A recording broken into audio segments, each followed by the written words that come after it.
Immediately now they are carpet bombing all the Gaza City without any discrimination, killing hundreds of civilians, including children and the elder people, older people inside the Gaza Strip. So the British government showed interest in establishing a Jewish state. There was an agreement called the Balfour Declaration in 1917, which eventually led to the British Mandate. The U.S., by the way, the first country to recognize Israel, 11 minutes into their existence. Here. In the summer of 2000, the leaders of Israel and the Palestine Liberation Organization came to America at the invitation of U.S. President Bill Clinton. There were hopes of a resolution to a conflict which had lasted decades and killed thousands. But 2 weeks of negotiations broke up without agreement. Each side blamed the other. And the war of words soon escalated into more violence on Israel's borders. They called it the Second Intifada, the Second Uprising. The surge in fighting lasted more than 4 years. It was another bleak chapter in a conflict which has defied resolution for generations. We have this cycle of violence which seems to me absolutely impossible to break.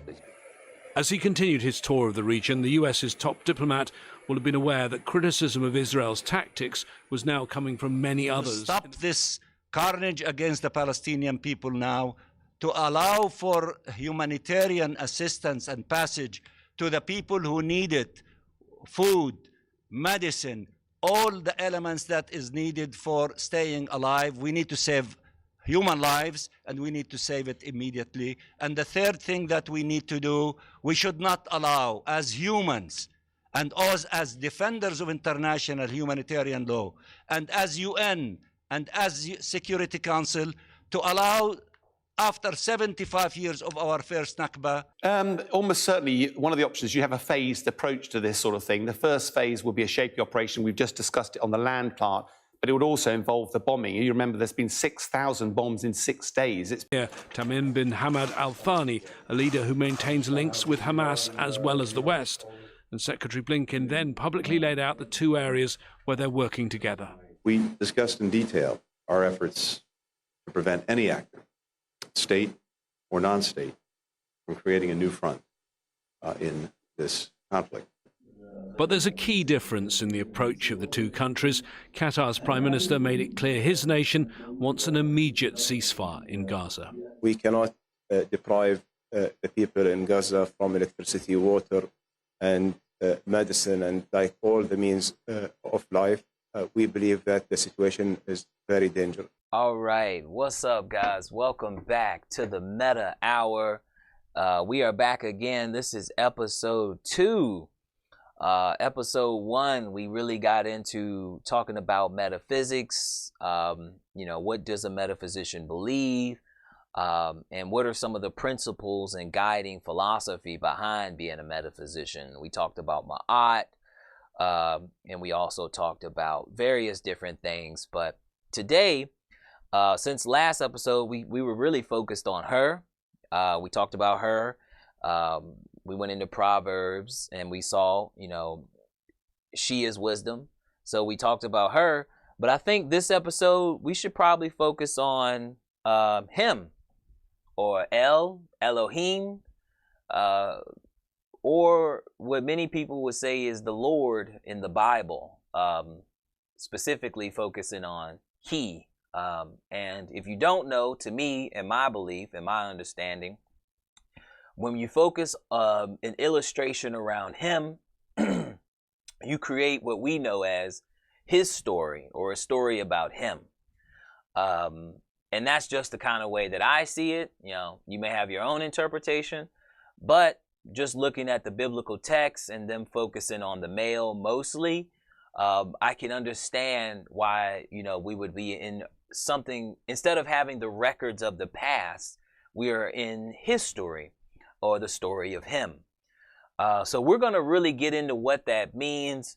and how that is actually affecting today's reality. Because as you've seen when the video started, there is a conflict in the Middle East. There has been a conflict in the Middle East, and there will continue to be a conflict in the Middle East until proper understanding comes collective as to what's really transpiring over there, what's really going on, and where does this all stem from and emulate from. I'm here to talk about, we're going to go actually into the Bible. This is something that's been going on for quite some time, even in the Gaza Strip.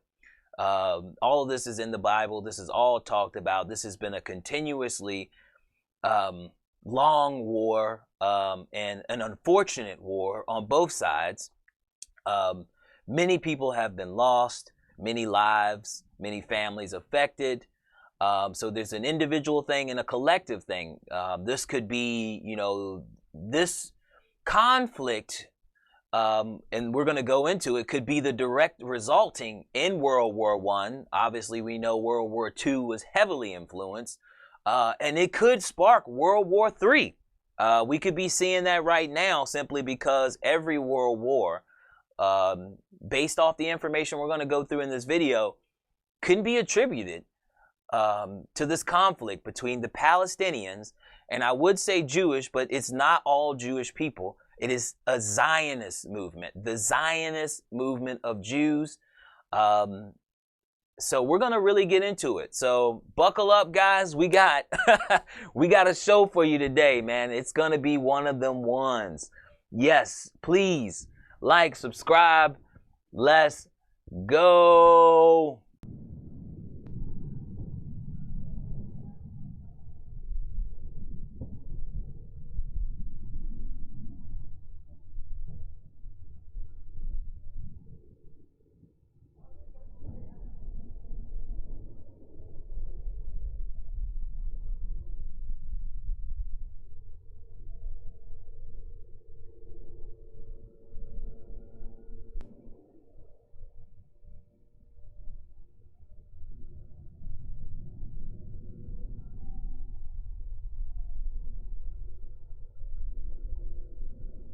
Wow, where to begin? The war in Israel, or Israel, depending on how you say it, or what have you studied, what you know, stuff like that. As we stated before, this is a long conflict that goes back decades, centuries, much more than what people are attributing. Obviously, there's a more modern sense of things, and we're going to do that in this this show today. We're going to go through the modern conflicts, but we're going to also go back to the beginning, to where this conflict of, to me, I would say brothers, conflict between brothers really arose, and that's in the Bible. So I'm going to be reading from George Lamza's text. I know a lot of you probably are like, man, I'm so done with that. I ain't got time for it no more. Listen, and I understand, but this is about not what you have time for. This is about furthering your understanding and education when it comes to a particular topic or conversation. Seeing it whole is how you have a better or a more full approach in your conversation. Seeing things half-sided, you're only going to have a half-sided conversation. We're here to do much more than that. We want to have a wholesome conversation. So that's what we're going to focus on. So I'm going to take it right to the beginning with this thing, man. I'm going to need to go into Genesis. We're going to start with Genesis chapter 9, verse 1. And that just basically simply states, "And God blessed Noah and his sons and said to them, be fruitful and multiply and replenish the earth." So in order to really get a context of what's happening in there, you need to start from the original breaking off of from Noah into the children or sons thereof Noah. Switching straight over to the same chapter 9, Genesis chapter 9, but we're going to go into verses 18. "The sons of Noah who went forth out of the ark were Shem, Ham, and Japheth. Japheth, I'm probably saying that wrong, but listen, you know what I'm talking about. And Ham is the father of Canaan. Canaan. Ham is the father. And I noticed something interesting because Canaan obviously has not been birthed or born yet, but the attributing factor that they mention when mentioning all of these is that Ham is the father of Canaan. Still in Genesis chapter 9, verse 22, and Ham, the father of Canaan, saw the nakedness of his father, and he told his 2 brothers outside. Verse 25. Well, actually, let's start with 24 to give you a better context here. When Noah awoke from his wine, as he was drunk, Noah was drunk, and he knew what his younger son had done to him, he said, "Cursed be to Canaan, and a servant of servants shall he be to his brothers." Then he said, "Blessed be to the Lord God of Shem, and let Canaan be his servant." So this is where you get into a lot of, because this, remember, the first couple of books of the Bible are ancient Jewish texts. The curse, and this all comes from the simple fact that Noah had gotten drunk and he didn't cover himself, so he was nude, right? So the whole story, and I'm paraphrasing here, is that because Canaan decided. Ham, the father of Canaan, decided, he saw the nakedness of Noah and he just decided not to cover him. He just went and got his brothers. So this made Noah say he's supposed to be shameful.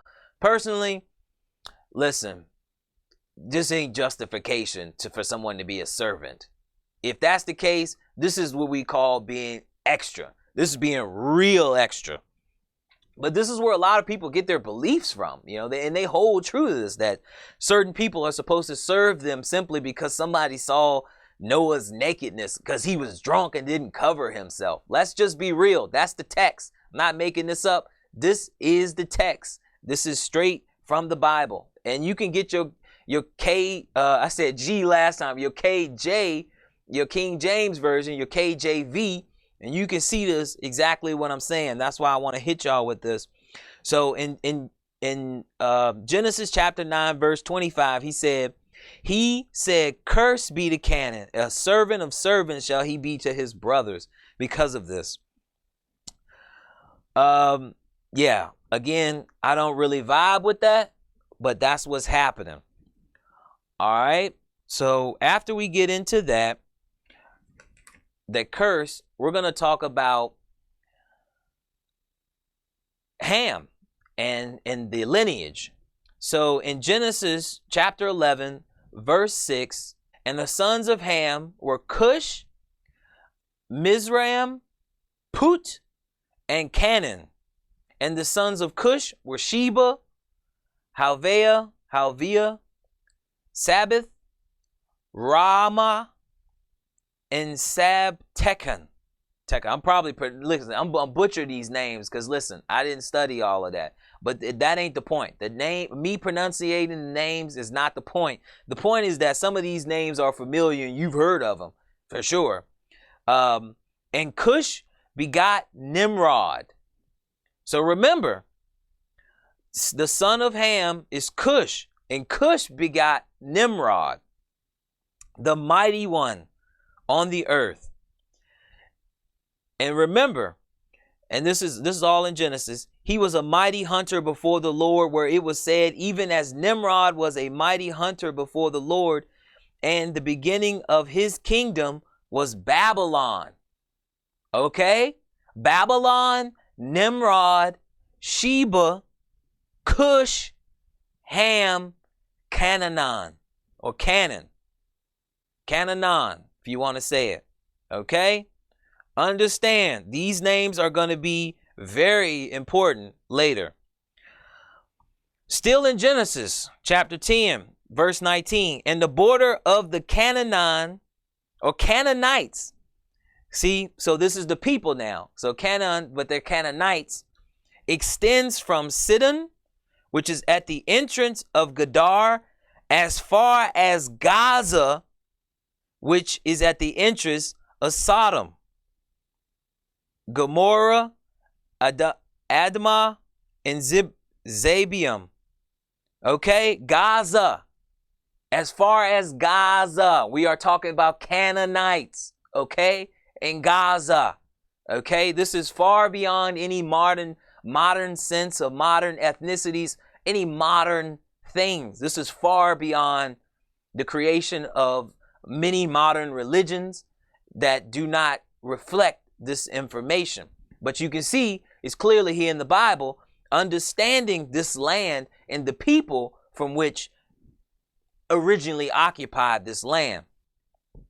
Now, that's a little bit about the family of the Canaanites, Canaan, however you want to explain it. Now, as we get out of Genesis, we're going to transition into Exodus. We're going to transition into Exodus. Now, what's going to basically happen here, and I'm going to go to, what do I have here? Exodus chapter 6, verse 2 through 4. We're going to start getting into, Exodus 6.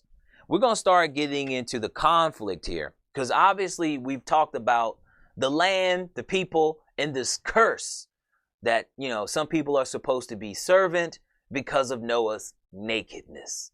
Because he was drunk. Remember, he was drunk. All right. And then we're also going to get into this Lord, because there is a Lord involved in this biblical situation that I am seeing that may not actually be God, but in fact simply a Lord. Exodus chapter 6, verse 2. And God spoke to Moses and said to him, I am Lord, who appeared to Abraham, to Isaac, and to Jacob by the name of God Almighty. But my name, the Lord, I did not make known to them. And I have also established my covenant with them to give them the land of the Canaanites, or Canaanites, Canaan. This Lord, calling himself God Almighty, as he is made known to Abraham, Isaac, and Jacob, has a beef with these Canaanites and these Canaan people. And Exodus chapter 6, verse 2 through verse 4 was the introduction of that.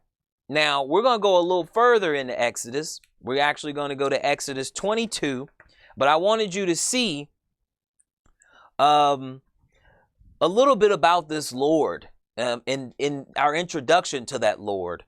In Exodus 22, chapter 22, verses 20, it says, He who sacrifices to idols shall be utterly destroyed, but to the Lord alone shall he sacrifice.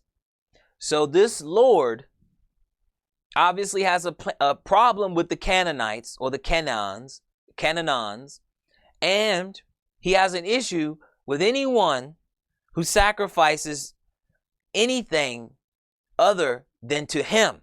So he is not against sacrifice. He is against the idea of sacrificing something to someone else other than him. We're going to get a little further into this. This is directly from the text. I want y'all to have it. I want you to pull it up. I want you to read it. I want you to know what I'm saying is accurate. And it's in your version too. We're going to go a little further now. That was Exodus 22. We're going to go to Exodus 35. Exodus 35, verse 4. Because there's going to be a lot of conversation between this Lord, who wants to be known as God, and Moses. And Moses spoke to all the congregations of the children of Israel, saying, This is the thing which the Lord has commanded to be done.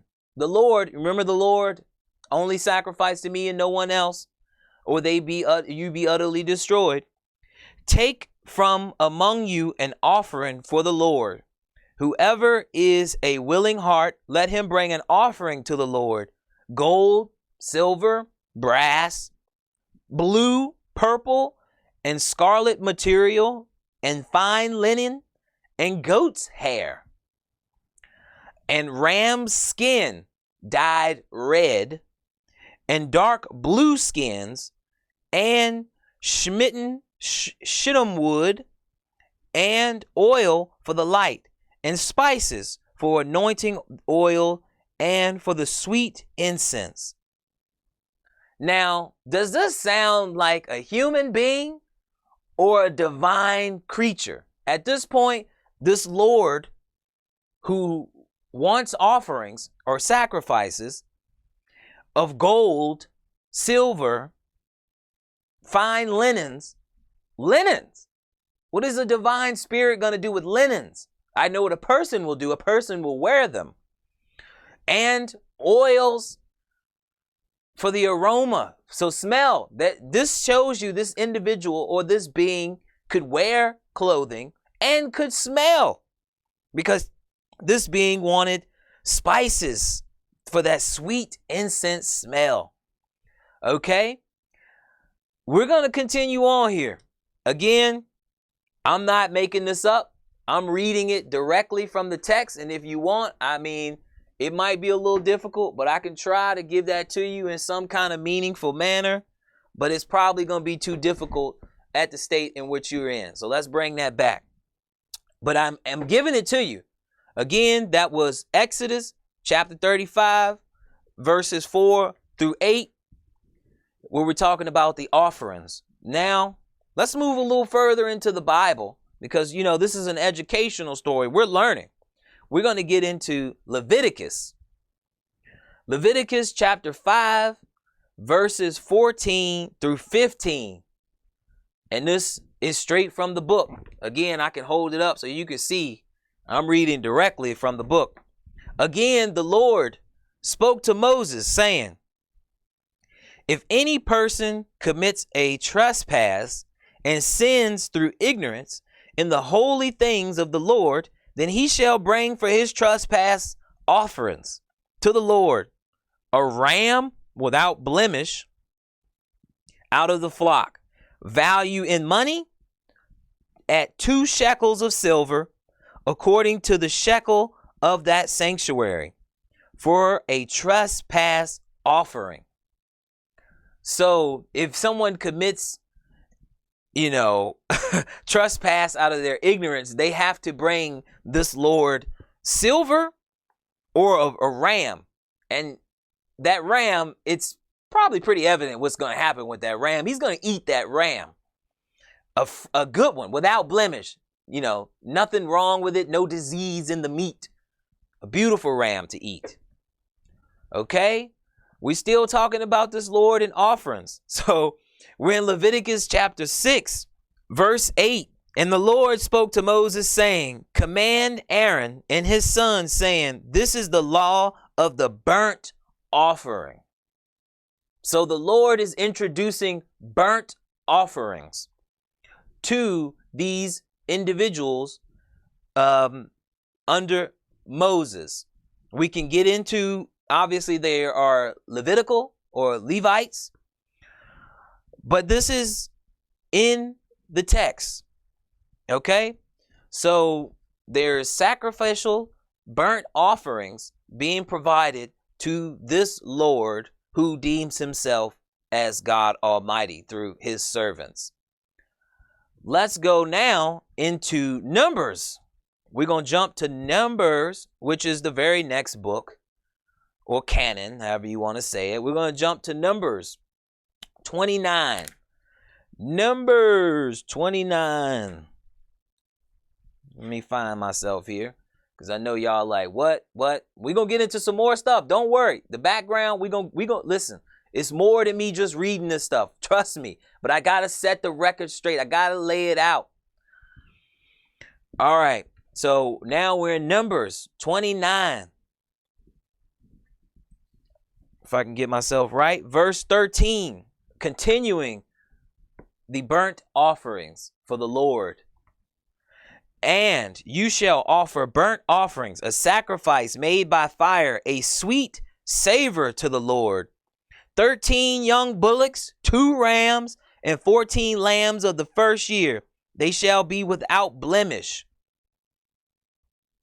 And their meal offering shall be a fine flour mixed with oil, 3/10 of an ephah for every bullock of the 13 bullocks, 2/10 of the ephah for each of the 2 rams.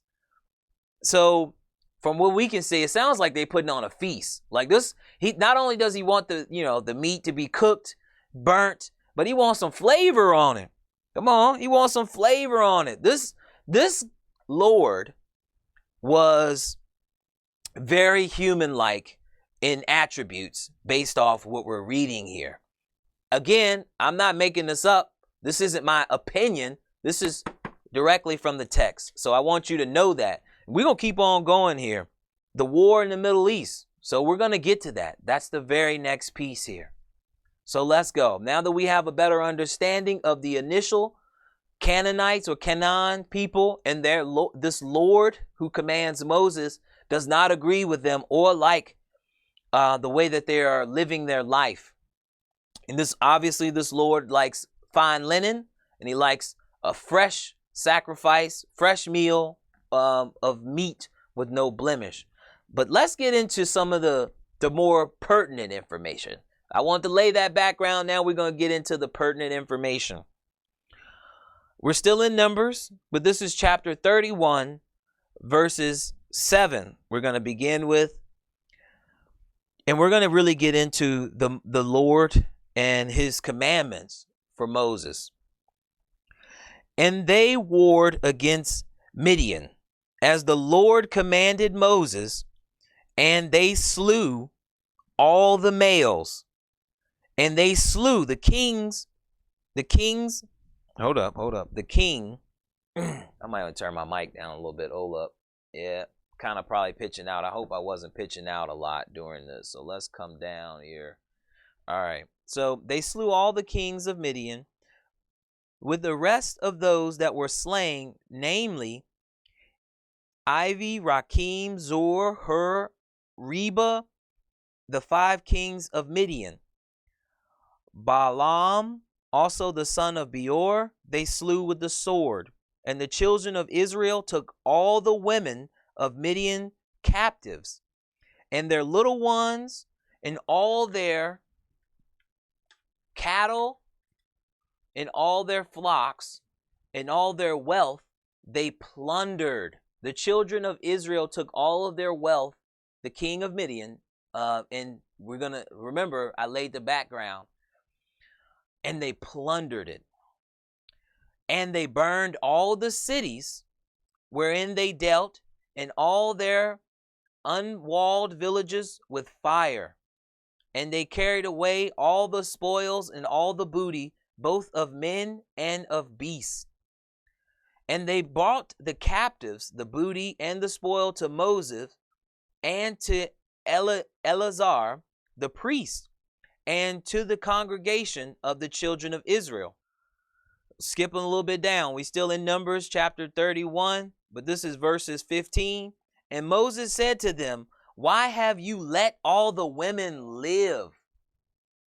For it was they who caused the children of Israel through the counsel of Balaam to commit trespasses against the Lord in the matter of Peor, and there was a plague in the congregation of the Lord.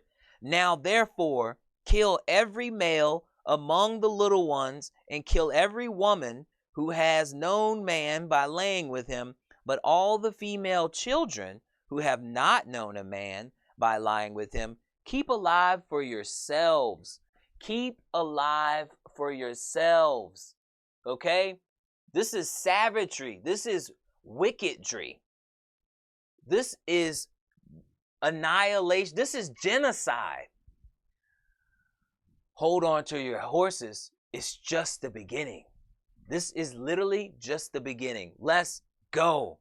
Okay, so now this is all commanded by the Lord. We're going to continue on out of Numbers, we're going to transition into Deuteronomy, because now we have a sense of what's going on here. We have a little bit, we're seeing the behavior, the characteristics, not only of the Lord, but of the Israelites, or the people, in comparison to the Canaanites that they are opposing. We're in Deuteronomy now, chapter 2, verses 32. Then Shion came out against us, and all of his people, to the fight at Jahaz.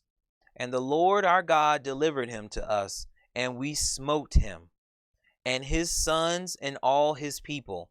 And we conquered all his cities at that time, and utterly destroyed all the towns, even the women and the little ones. We left no one to remain.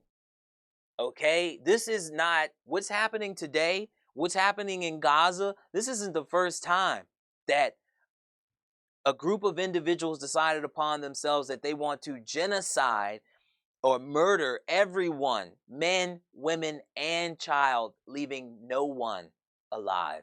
This is in the Bible, again, Deuteronomy chapter 2, verses 32 through 34. But it's not over yet, guys. This isn't the end. This is going to continue. Deuteronomy chapter 3, verses 3. So the Lord our God delivered into our hands Og, also the king of Mathnan, and all his people, and we smote him until none was left to him surviving. And we captured all his cities at the time, and we left not a city which we did not take from them. 60 cities, all the region of Arab-Gob, the kingdom of Og in Mathanan. All these cities were fenced with high walls, gates, and bars, besides the suburban towns, a great many. And we utterly destroyed them, as we did to Sihon, the king of Heshbon, for we utterly destroyed all his cities, even the women and the little ones. They're very braggadocious about killing the women and the little ones. They don't want to make a mistake. They don't want to not appease their God. Their God says they need to kill everyone. Well, their Lord, who claims himself to be God Almighty through his people. But we have seen that he likes, fresh cattle, oxen, and linen. This appears to be a human being of some sort, or a living creature, directing these people to destroy 60 cities, and they were walled, okay? They were walled. Again, these cities were walled, and we're talking about walled cities in Africa, okay? Okay? Are we with me? This is all biblical, and everybody knows OG. So we're going to get into it,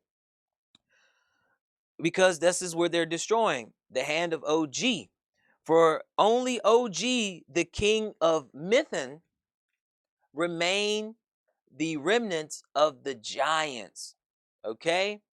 And obviously there's great debate about the giants, but we're going to get into some text here that's going to highlight something about that. But understand that these people are waging war against any and all of the people of Africa at this point and at this time. And again, that's all the way to Gaza. Obviously, the territory is much larger. This is the conquering, or the initial conquering of that territory. So let's now switch to Deuteronomy. We're going to go into Deuteronomy 5. We're going to highlight a little bit more of these characteristics of this Lord. For I, the Lord your God, am a zealous God, visiting the iniquities of the fathers upon the children, to the third and fourth generation of those who hate me. Very, very zealous. To the third or fourth generation. This doesn't seem like the overall God. This seems like a zealous Lord. But understanding that there is a difference between a Lord and a God, there's a huge difference.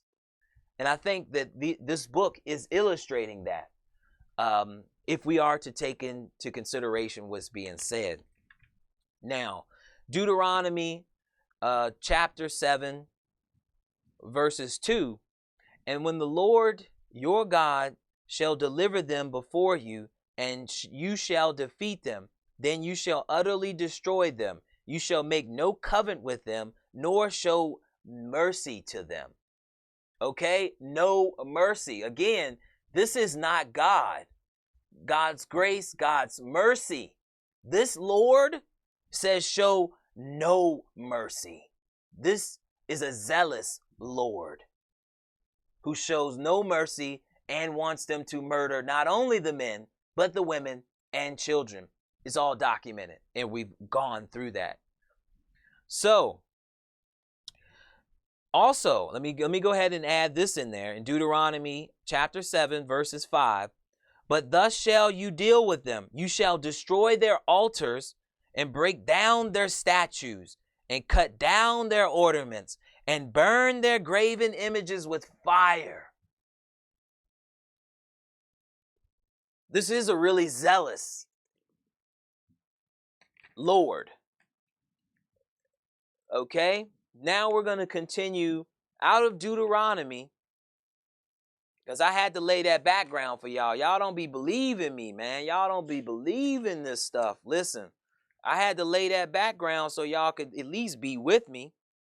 Come on now. Listen, we doing this together, yo. All right, give me a second. I know it takes some time to fly through these pages, man. Because I'm in the book for real. Y'all thought it was going to be, I'm in the book for real. I'm not making this up. You ain't going to just see me just talking about something. Yeah, I may not be the most proficient in everything. Obviously, the pronunciation of some of these biblical texts. But let's keep going. We're in Joshua chapter 11, verses 8. And the Lord delivered them into the hand of Israel, who smote them and pursued them as far as Great Zidon, and to the lake as far as the valley of Mithrim, eastward. They smote them, and they left none remaining. And Joshua did to them as the Lord had told him to do.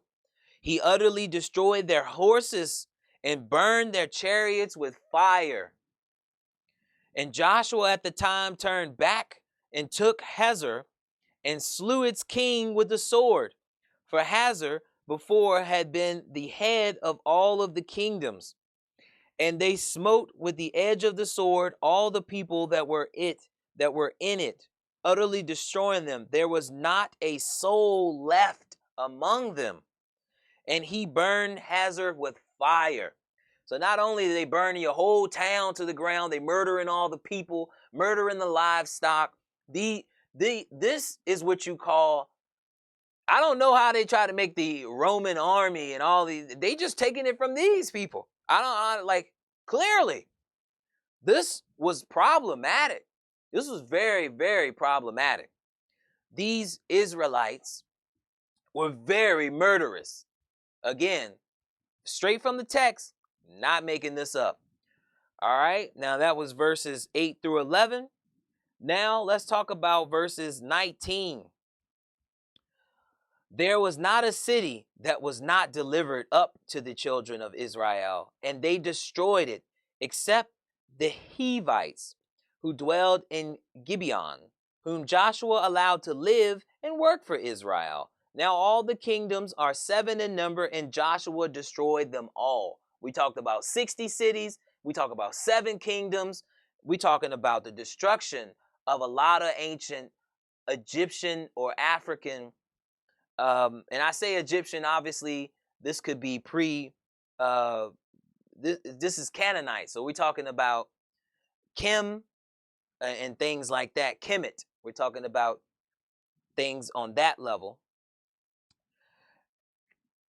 Again, Joshua chapter 11, verse 21. And at the time came Joshua, and he smote the giants who were in the mountains from Hebron, from Debir, I don't know, from Gebal, and from the mountains of Judah, and from all the mountains of Israel. Joshua destroyed them utterly with their cities.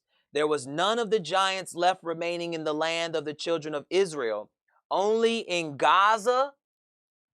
Okay? You see what I'm saying? This is them conquering the land and taking the land originally. They've been doing, this is not the first time. So Joshua took the whole land according to all that the Lord had spoken to Moses. Joshua gave it as an inheritance to Israel, dividing it amongst their tribes. All right. So continuing on, we're going to continue on here. Judges, skip past Judges. We're going to go to Samuel. Samuel. What we looking for is Samuel. We got a lot of characteristics here. I think people might be like, what? Yes, it's real though. What do we got here? Samuel 7, maybe? Hold up.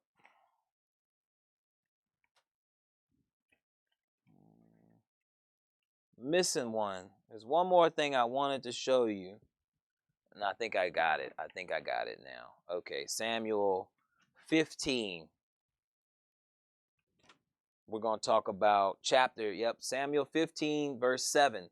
And Saul smote the Amalekelites from Havilah as far as Shur, which is over near Egypt. And he took Agi, the king of the Amalekites, alive and utterly destroyed all the people with the edge of the sword. Skipping down to verse 10. Then the word of the Lord came to Samuel, saying, I regret that I have made Saul king, for he has turned back from following me. He has not performed my commandments. Because the Lord, or this Lord, wanted him to kill everyone. You got to kill everyone. You don't spare no one. When you're working for this Lord, who deemed himself almighty through his followers, you must listen to his commandments. Bring him burnt offering. He likes linen. He likes a hot meal. He likes servants. And he does not like Canaanites. And he has proven it by utterly commanding everyone to murder and destroy them in every aspect, destroying all their cities and all of their villages and all of their inhabitants. So, yeah, that's from the Bible. That was the first half. I'm sorry, guys. Yeah, that was a little boring. I get it. But context is important. Context is important. Now, obviously, that land has changed hands many of times. But let's go from the biblical text to today. I think an important thing to discuss for today is what a lot of people don't know as the Balfour Declaration. Now, the Balfour Declaration, you know what? Before we actually read it, let's do a little history lesson here on the Balfour Declaration. As you can see, the gentleman we have here, and this is directly from the CIA.gov. We're not going to play around. As you can see, this is directly from CIA.gov. We are not playing around with the facts and receipts. As you can see, the gentleman, Arthur James Balfour, former British Prime Minister Arthur James Balfour, issued the Balfour Declaration of 1917, which stated that Great Britain would support the creation of a Jewish state in Palestine. Balfour was the nephew of another Prime Minister, Lord Salisbury. The Balfour Declaration was issued on November 2nd, 1917 by Great Britain in favor of the Jewish national home in Palestine. This had not been established because understand there were many wars. So after the biblical wars, the Muslims grew in power. In the Moors, we're going to talk about the Moors and the creation of Islam.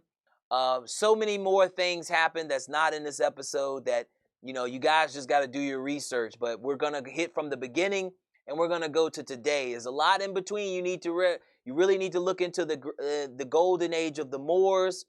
You really need to look into a lot of different things as far as how the landscapes shift over centuries, thousands of years as well. So I wanted everyone to see this Balfour Declaration.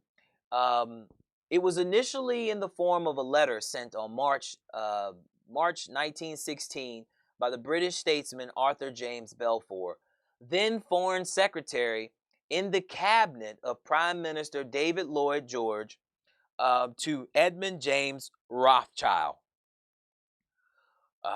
Again, it was to Edmund James Rothschild, a prominent supporter of Zionism.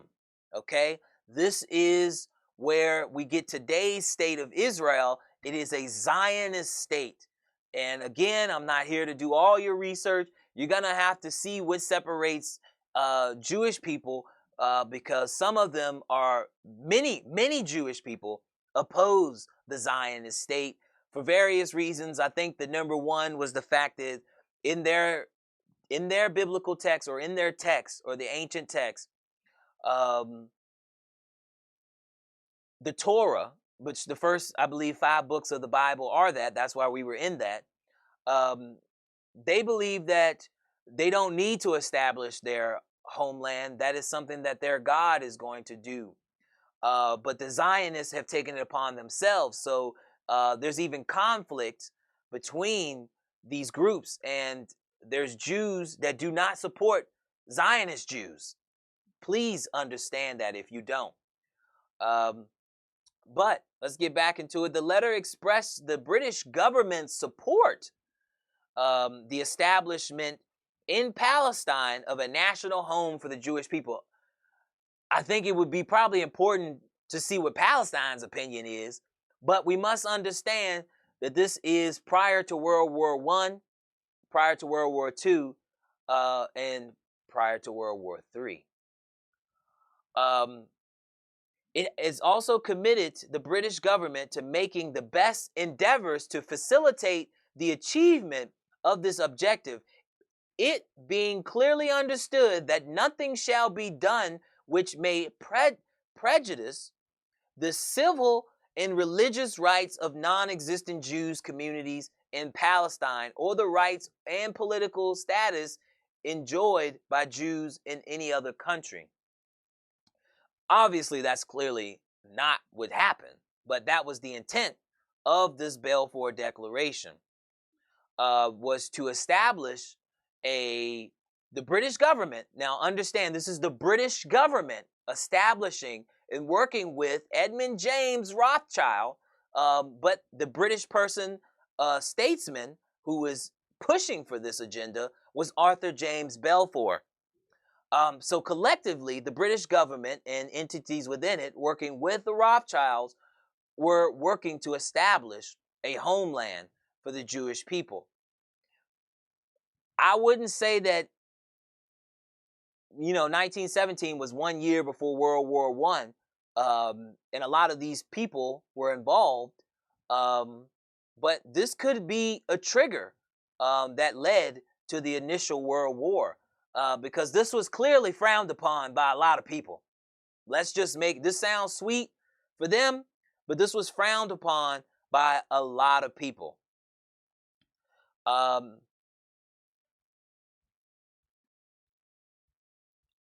This is, and again, obviously I won't take everything, but this is from the CIA's website. And, we can kind of go into it as you can see for yourself here.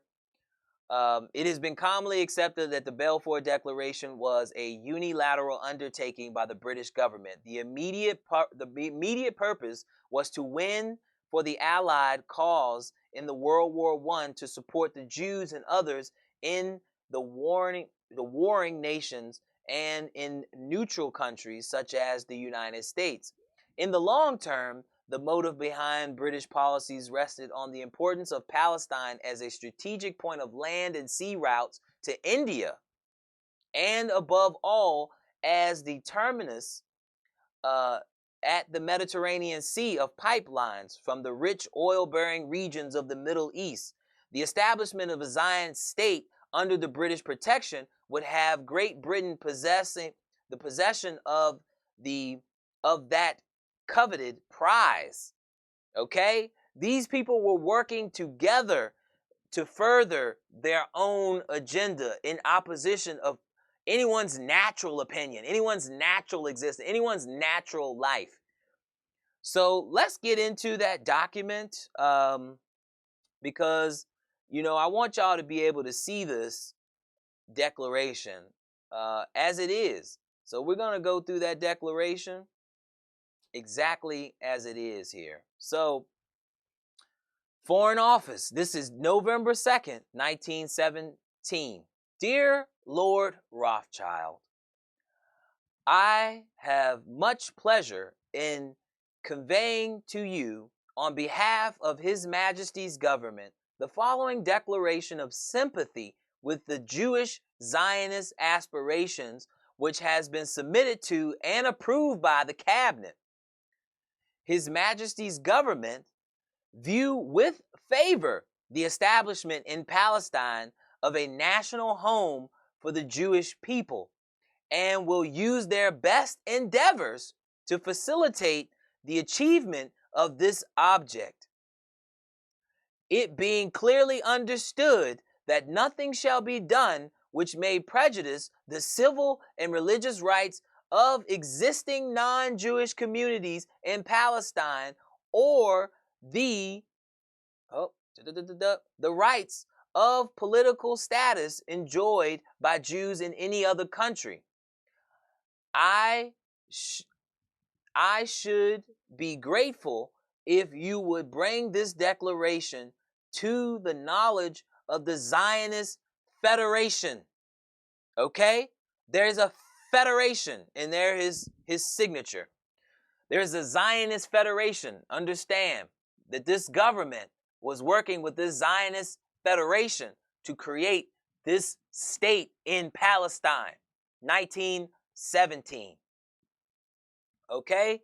Very important, because a lot of these factors are taking place today. A lot of these things have to do with what's happening today, and a lot what's going on in Israel. But a lot of people don't know that. You know, they think this is a new conflict. This is not a new conflict. This is a biblical conflict. This is a religious conflict. This is a conflict of ethnicity to some degree. This is an ideological conflict.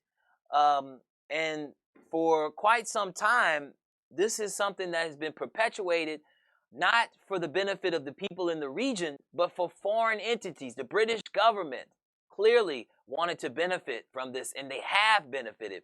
Many Western powers, NATO, all of these have benefited from establishing this Zionist regime in this key trade location or route.